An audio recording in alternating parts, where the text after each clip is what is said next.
Goeienaand en hartlik welkom by Fokus. Ek is Lenet Francis. As die etiket sê die kotelette se oorsprong kom uit die hartjie van die Karoo, is dit werklik so? En later in Fokus, boere in KwaZulu-Natal en in Mpumalanga het hulle hande vol met misdadigers wat hulle voertuie en hulle honde teiken. Maar kom ons vat eers die pad na die Karoo. Gerugsteun deur verskeie stukke wetgewing en regulasies dring Suid-Afrikaanse verbruikers toenemend aan om te weet wat die bestanddele is van onder meer die kos wat hulle eet en waar daardie kos vandaan kom. Suid-Afrikaners is lief vir hulle vleis en dok baie daarvoor op. So betaal mense jare lank al 'n stewige prys vir skaapvleis wat as Karoo skaap of lam verkoop word, maar dikwels nie van die Karoo kom nie. Enkele jare gelede het die Karoo Ontwikkelingsstigting besluit om verbruikers te gee waarvoor hulle betaal. En dit is gesertifiseerde Karoo lam. Regisseur Karen Dorwiel en kameraman Byron Taylor verduidelik hoekom dit belangrik is vir produsente en verbruikers, sertifisering belangrik is en waar presies KMOO, oftewel Karoo vleis van oorsprong vandaan kom. Koenie de Villiers sing van Katbos en Kambro wanneer hy die Karoo beskryf. Wanneer dit egter kom by wat 'n ware Karoo lamchop sy besonderse smaak gee, is dit ander bossies wat die deurslag gee. Ons kry die Karoo bossies, ons kry Silwer Karoo, Anker Karoo, ons kry die Rivierganne, ons kry Kapokbos en dan kry ons die Perebos.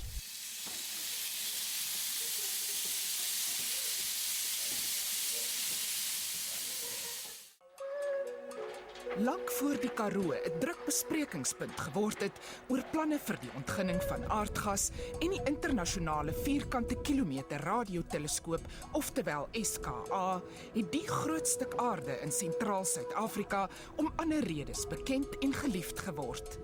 Groot oop ruimtes, gasvryheid en lekker kos, besonderse argitektuur en unieke plantegroei het sinoniem geword met die Karoo. Die iets is eintlik 'n geweldige emosie, jy weet, dit is nostalgie, dit is romantiek, dit is die gedagte van hierdie dorre en verlate plek wat eintlik maar deel is van ons wese as Suid-Afrikaners. En so die Karoo ook die pleknaam geword wat Suid-Afrikaners graag met skaap en lamsvleis verbind. As jy 'n choppie op die vuur gooi en jy het hom gesout, dat jy nie eers spys nodig het. So lekker geur dit hy skaap. Die boer verwys na skaapvleis wat regtig uit die Karoo kom. Produkte en winkels soos hierdie restaurante in Gauteng wat die naam Karoo gebruik, maar weinig met die Karoo gemeen het, is 'n teerpuntjie. Dit is eintlik vir ons 'n probleem dat mense dat eintlik die woord gebruik sonder om regtig erkenning te gee van die werklike oorsprong van die produk. Ek dink die Karoo lam het 'n negatiewe konnotasie in die verlede gehad omdat baie mense op die rug gery het van die handelsmerk Karoo lam. Onder leiding van professor Johan Kirsten het die Karoo Ontwikkelingsstigting 'n einde gemaak aan hierdie rugryery. Ons het besluit dat ons moet hierdie waarde van die produk beskerm. Jy weet, en verhoed dat ander mense dit gebruik om hulle produkte, hulle vleisprodukte te verkoop. So om dit te doen moes jy 'n sertifiseringsmerk registreer. En daardeur het ons eintlik die heining vasgemaak, die hek toegemaak en gesê net Karoo boere kan hulle produk as Karoo lam verkoop. Die sertifiseringsproses begin op die plaas. Die Suid-Afrikaanse Vleisbedryfmaatskappy, oftewel SAMEC, besoek die plase van boere wat aansoek doen om sertifisering. Dan kyk ons dat die boere 'n goeie rekordstelsel het waar die skaap dan vandaan kom. Almal gemerk, getalle, lamsies, persentasies en so aan. Ons kyk na sy veeartseny, laat daar mooi skoon inspuitings en so aan, so medisyne regop gebruik word. En ons kyk na ander dokumente, sy verwyderingsdokumente wat dan uiteindelik na die abattoir toe gaan. Boere wie se skape soos hierdie in voerkrale of op gras en lucernwei word nie oorweeg nie. Meeste vleiseters is dit eens dat skaapvleis van die Karoo anders proe. As jy Bertus, hier het ons nou al die bossies wat hier op jou plaas is. Hier het ons nou die skaapbossie.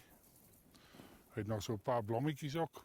Die smaak skryf kenners toe aan veral 6 bossies wat op ten minste 60% van 'n boer se grond moet wees. Die plantegroei kom in 'n meerdere en mindere mate voor in 2 streke. Dan kom ons na die kapokbos toe, is baie algemeen. Ja. En is In wese praat ons maar van Cederberge, Oranje rivier, Swartberge en dan het jy geweldige klomp uitvalgrond aan die ooste. So nou weet ons tog dat die kerngebied per magistraatsdistrik of munisipaliteite is eintlik so Karoo, jy kan nie daaroor twyfel. In die B-gebied of soom kom die 6 bossies minder gereedelik voor en moet inspeksies meer formeel plaasvind om te verseker dat plase wel aan standaarde voldoen. Berthe Steenkamp besef deeglik wat sertifisering behels. Ek teken 'n protokol. Ek maak myself verantwoordelik dat daar geen fout kom met die produk van my vrylopende lam nie. Die boer van die Carnarvon distrik is 'n stigterslid van die sertifiseringsproses en een van die eerste boere om gesertifiseer te word. Hy dra die naam Karoo lam op aan Suid-Afrikaners wat lief is vir sport, kuier en braai. Daai persoon wil daai lamchop hê en hy wil weer daai lamchop kom van 'n spesifieke plek en hy die reuk, geur en smaak van die bossieveld, van die natuurlike inheemse weiding van Suid-Afrika. En daai produk het ons nou. En ons gaan hom sertifiseer en hy's beskikbaar. Boere betaal om gesertifiseer te word. Piet Botha boer met dorpers tussen Carnarvon en Williston. Gras wat nog hier is. Die wêreld is nog droog, maar as dit nou regtig droog raak, jy weet, dan verdwyn die gras later. Vir gesertifiseerde boere soos Piet behoort dit binnekort lonend te wees om hulle skape onder die Karoo vleis van oorsprong, oftewel KMOO-merk te verkoop aan slagpale. Op hierdie stadium, ek dink daar is so R1.50 per kilogram wat 'n boer meer kry. Baie abattoirs betaal dit nog nie eers nie, maar ten minste is die proses aan die gang. Soos vir elke boer, jy moet omtrent 50 lammers kan produseer teen R2 per kilo ekstra wat dadelik jou sertifiseringsproses betaal. Maria Malan het van skaapboer by haar pa geleer. Sy's een van sowat 50 opkomende boere wat reeds gesertifiseer is. Dis mense wat baie effektiewe boerderypraktyke al toepas en hulle is gemotiveerd deur die proses van jy gaan 'n bietjie jou premie verdien. Ek wil vir 'n boer sê wat hy vir hom identifiseer as 'n Karoo slaglamboer nie. Hy kan baie suksesvol wees, maar net met dit wat hy besluit. In die tweede deel van hierdie verslag, wat net hierna aan die weer kom, volg ons van die pad van gesertifiseerde Karoo lam tot op die verbruiker se bord. Bly dus gerus ingeskakel.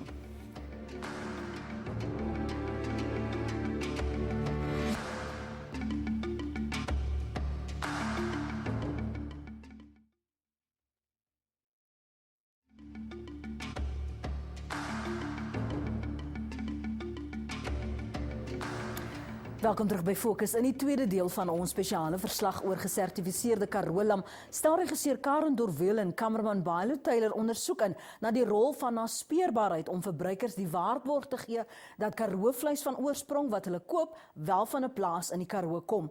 Van die beeldmateriaal in hierdie deel van die verslag kan sensitiewe kykers ontstel. Slagpale wat Karoo lammers koop, moet deur SAMEC geïnspekteer en gesertifiseer word. Hier sou ouderdom mooi gemerk, hier sê A2, mooi boven. Wanneer gesertifiseerde Karoo lammers by die slagpale op Carnarvon afgelewer word, word hulle in 'n aparte kraal gehou. Karkasse kry unieke lot en karkasnommers om naspeurbaarheid te verseker. En dis nie al nie. Daar word 'n goedkeuringsstempel van Karoo lam aangebring op die karkas en 'n rollermerk word op die karkas aangebring om seker te maak dat Karoo lam altyd onderskei word van ander karkasse. Die slagpale op Williston is reeds gesertifiseer en slag ook Karoo lam, maar verkoop karkasse nog nie as Karoo vleis van oorsprong, oftewel KMOO nie. Die slagpale het nog nie 'n mark vir hierdie karkasse nie, maar op die dorp is die nuwe versnittingsaanleg gereed om nog van dese maand Karoo lam in snitte as KMOO aan 'n depo in Johannesburg te lewer. Ek dink aan die voorsieningskant lê die leemte nog. Baie mense vra waar kry ons hierdie produk in die handel en hy is nog nie beskikbaar in die handel genoegsaam nie. Dis een van die redes hoekom ons nou ernstig ook op hierdie gebied ingaan, want ek persoonlik dink dit is vir ons gebied 'n baie goeie handelsmerk. 'n Man wat wel aan die groothandel, maar ook aan die huisvrou gesertifiseerde Karoo lam verkoop, is Ryan Boone van die Parel. Sy klante kom van ver om hierdie vleis met 'n storie te koop. Every person that buys or purchases a half or a whole lamb or a cut or a lamb chop, anything from us that comes from that product can be traced right back to the farmer. And it's a real plus and a real advantage for the people that want to eat food and know exactly where it comes from. Groot en kleinhandelaars van gesertifiseerde Karoo lam word ook deur SAMIC geïnspekteer en gesertifiseer.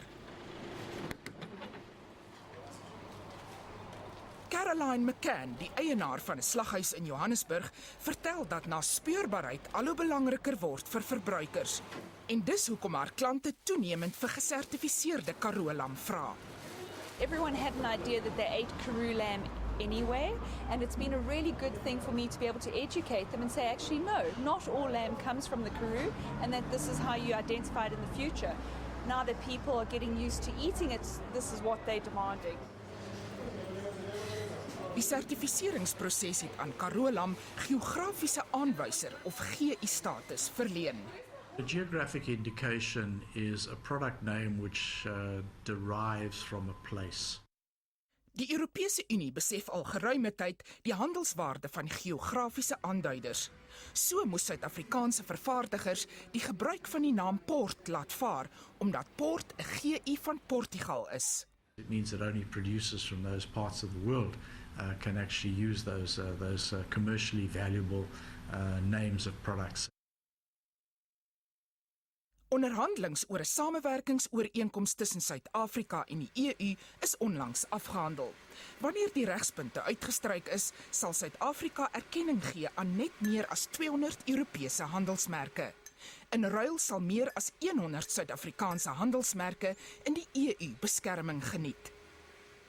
There are 3 food products which are not alcoholic products, and those are rooibos tea, honeybush tea, and Karoo lamb. And those will be recognized in Europe as geographic indications that will be applicable there. Handelsmerkbeskerming van Karoo lam plaaslik en oorsee is goed en wel, maar dien geen doel as verbruikers nie vir Karoo lam vra nie. Sodra hulle die kwaliteit agterkom en sodra hulle agterkom hoe maklik dit is om dit voor te berei en hoe smaaklik dit is, dan betaal jy daardie ietsie ekstra vir kwaliteit. Op Erfenisdag het ons saam met 'n paar kykers gebraai. Fokus het die lamchops verskaf, waarvan die helfte van die Karoo kom en die ander helfte nie. Gaste was in die duister, maar kon hulle die verskil proe. Ek het van B meer gehou. En hoekom?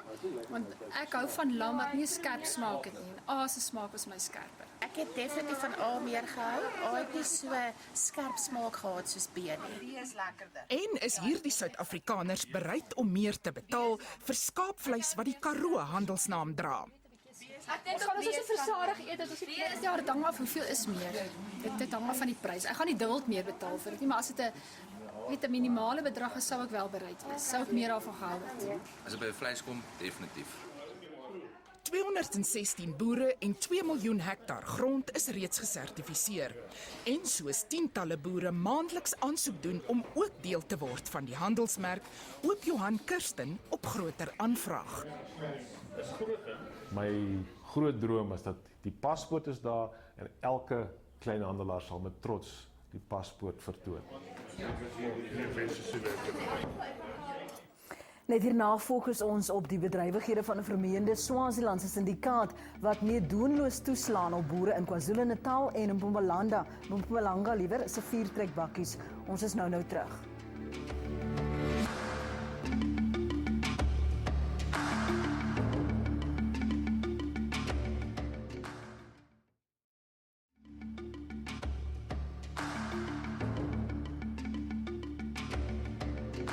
Voertuigdiefstal in dele van KwaZulu-Natal en Mpumalanga se landelike gebiede bedreig die veilige voortbestaan van die provinsie se boere.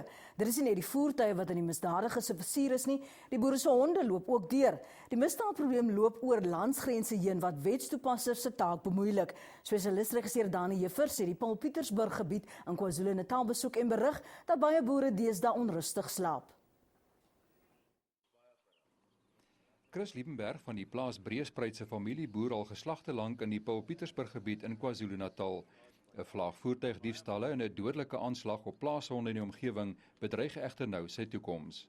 Wat ons nou beleef deesdae met hierdie voertuigdiefstalle en spesifiek Land Cruisers, is vir ons ongelooflike groot kopseer. Dis iets wat ons nie ken nie. Dit is 'n ewel wat in die nag rondsluip. Verskeie ander boere met wie Fokus gesels het, beaam Chris se kommer oor die nuwe ewel.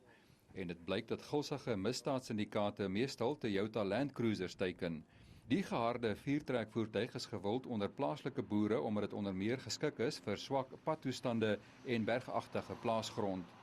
Die volgende oggend het ons wakker geword en my vrou het gesien die bakkie is weg. Ons het uitgestap.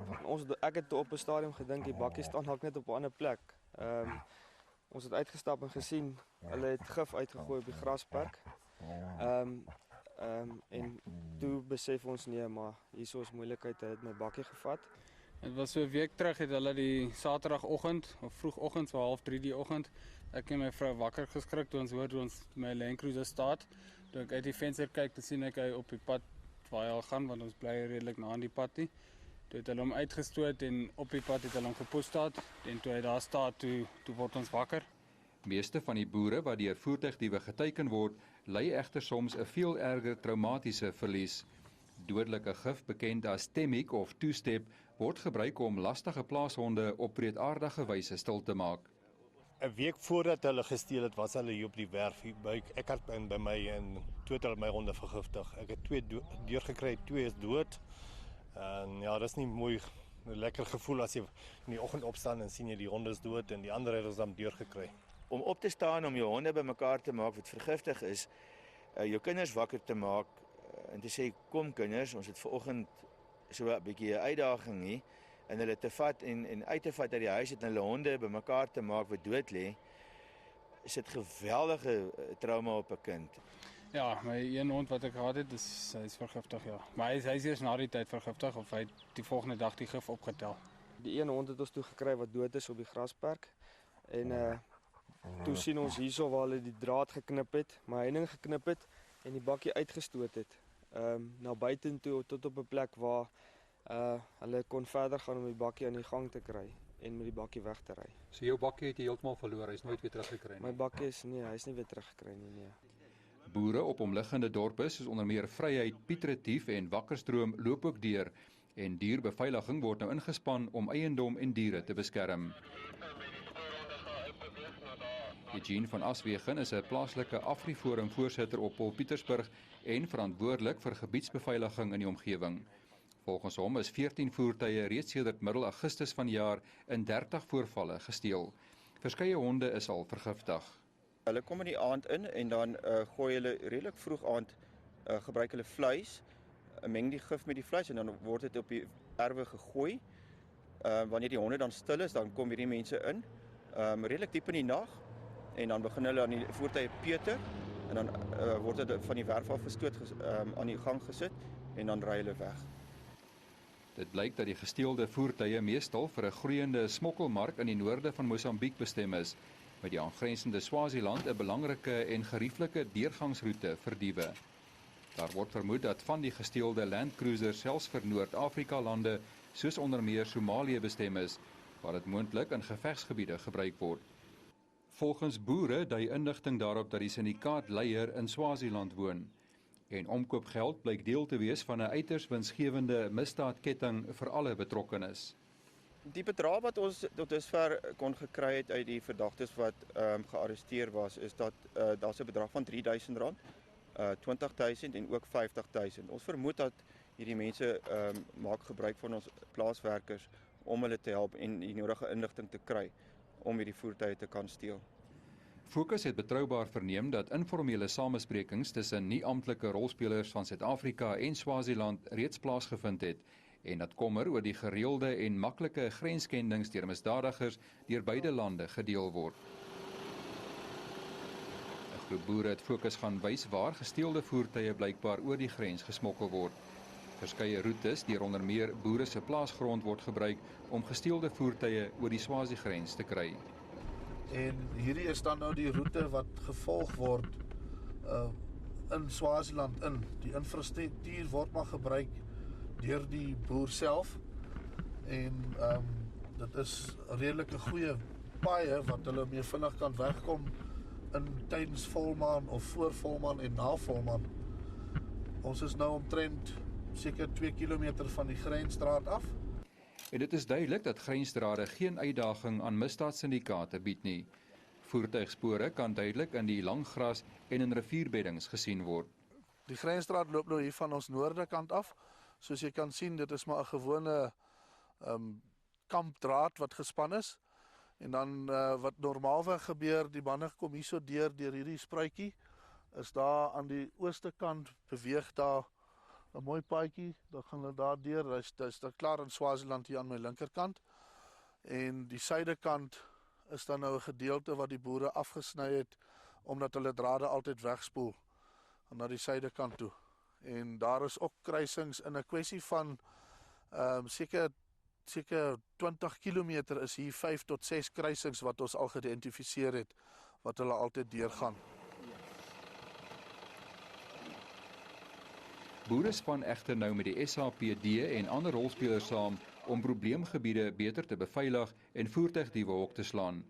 'n Spesiale noodplan word van stapel gestuur wanneer misdadigers toeslaan en vliegtuie, helikopter, padblokkades en honde kan blitsig ontplooi word. En heelwat suksesse word behaal. Ek het hier 3 verdagtes nie ver van die toneel af gekry nie. Ek het ondersteuning gereël saam met die polisie en ons het hulle gearresteer. By hulle gevind al die gereedskap wat hulle gebruik om voertuie te steel, asook die gif en 'n blikkie kos met vleis binne-in. Maar boere en hulle gesinne slaap egter steeds onrustig. Ons is regtig baie bekommerd want wat die boere nou doen is hulle skerp hulle sekuriteit op die werwe baie op. Elektriese heininge word geïnstalleer. Maar wat ons doen is ons beveilig nou die haartjie, maar een of ander tyd moet daai boer uit sy werf uit gaan, hy moet lande toe gaan, hy moet vee toe gaan en ons is bietjie bekommerd as die behoefte nog steeds daar gaan wees vir Land Cruisers dat hierdie miskien kan oorgaan na kapings toe en 'n meer ernstige tipe geweld van afneem van die voertuie van die eienaars af.